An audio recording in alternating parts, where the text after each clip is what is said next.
অনেক সমস্যা, রান্না করা যায় না, গরমের ভিতরে জল।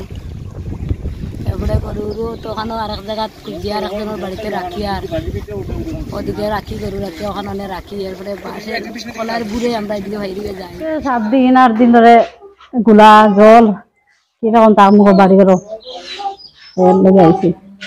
এই নৌকা দিয়ে আনছে গিয়ে গরমের ভিতর থেকে তো বাড়িতে পারছি না, রাস্তা দিয়ে আর বাড়িতে পারছি না।